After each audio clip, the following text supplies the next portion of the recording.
What's going on, Collectibles family? It is another day. It is another Collectibles video. Today we're going to tackle graded video games. And we're talking about either the modern stuff or the vintage stuff. But before I get started, make sure to hit that subscribe button down below if you like what you hear. We're going to come out with more consistent videos. You will be seeing them coming. All topics collectibles wise, other than sports cards. The sports card stuff I'll be talking about on my other channel, The Sports Card Dad. Check that out as well. But this is going to be the action figures, the graded video games. It's going to be comic books, all the other stuff. So today, again, we are talking about modern games. And what do I mean by that? Nintendo Switch, PS4, PS5, that sort of stuff. There are folks that are buying these games, grading them, reselling them, or they're buying graded games from these newer consoles to hold in anticipation of future growth in value. Now, of course, nobody knows if anything is going to improve in value over time, but I mostly am sticking with the old stuff. And what does that mean? Well, it works out perfectly for me because I grew up playing the original NES, and then I played a little bit of Atari, but it was mainly the Nintendo Entertainment System. I'm 42, so the vintage video games, which I think is funny because when you think about other vintage collectibles like sports cards that go back over 100 years, that's what you're thinking of with vintage. With video games, it's literally like the early 80s when I was born, essentially, and what I grew up with. And so really for me, if we're talking about stuff that I think is going to hold value over time, I'm going to talk specifically about what sorts of titles as well, but the whole modern video game thing, it makes me a little bit nervous, grading out new games and then holding them long term. Now, if it's some sort of a short-term flip, then maybe that does make sense. If you're able to find some sort of arbitrage where there are buyers that want that stuff, then hey, great, then maybe that works out perfectly for you.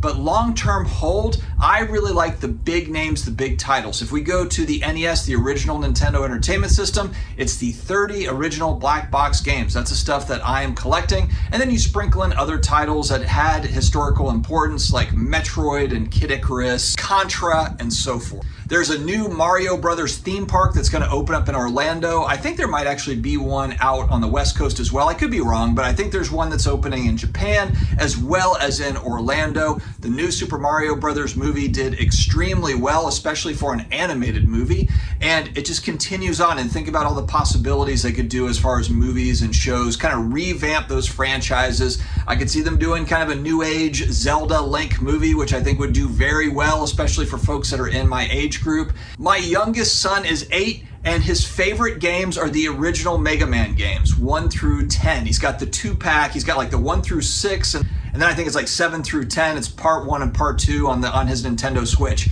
That's my 8-year-old son that's basically playing the same games that I was into when I was his age. So when you think about pop culture collectibles, there is some carryover from that original Nintendo stuff.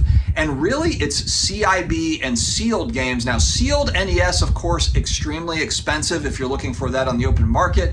Once you get into the CIB stuff, you've got some more options. Higher grade CIB, complete in box, of course, going to cost more. But to me, it just makes the most sense for my collecting. I am collecting for long-term value. Now, do I think that these are going to be, Honus Wagner T206 cards that are going to be millions of dollars in the future? No, not necessarily. But do I think that they can steadily rise in value over time? I do think that. The vintage games, not the modern stuff. The original Mario Brothers games, original Mario Brothers, Super Mario Brothers, Super Mario Brothers 2, Super Mario Brothers 3 has been voted, the greatest game of all time by some folks. I mean, there are some really great games that came out of those early Nintendo games, and that Nintendo is really what revived gaming. When Atari kind of fell apart and flopped after the E.T. debacle at Christmas time in 83 or 84, whenever that came out. And the NES came in to save the day with new technology, and it was absolutely bananas in the US during that time for Nintendo Entertainment Systems. So for me, if we're talking about buying for value, for future value, like yes, we're collecting, but also with a hope on the other side that, hey, we want this stuff to be a store of value, to hold value and maybe increase in increments over time. We're not talking about 10x to the moon. We're talking about just increases over time because it remains relevant. And then of course you've got kind of those old box designs from the original NES or Atari that I think it's gonna be really funny if you think about my kids in that generation when they are my age. they're probably gonna be thinking, man, what the heck is this 8-bit boxes, that had games in them? I mean, in the future, it'll probably be all digital. Now you can buy the physical game or you can buy the digital copy. I have to believe in 20 years, it's mainly just digital copy. I assume that you're not buying the physical game. It's probably advanced beyond that, to where you just download it and it's easy peasy.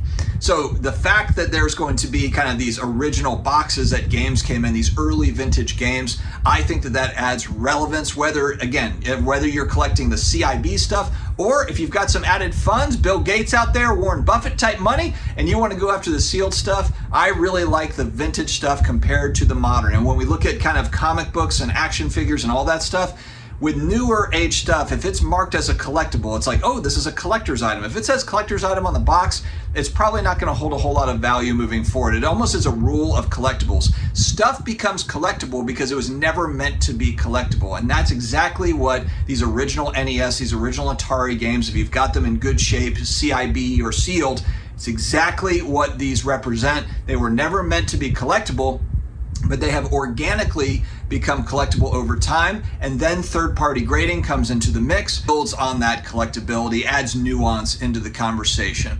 All right, guys, let me know your thoughts in the comments below. I appreciate you tuning in today. Vintage games, original NES, maybe even Super Nintendo, if you want to include Street Fighter 2 and some of these other ones. What are you collecting? The vintage stuff, some of that older stuff, Atari, Nintendo, SNES, or these newer games? Are you buying Switch games and flipping them, or just holding on to them to see if they're worth more down the road?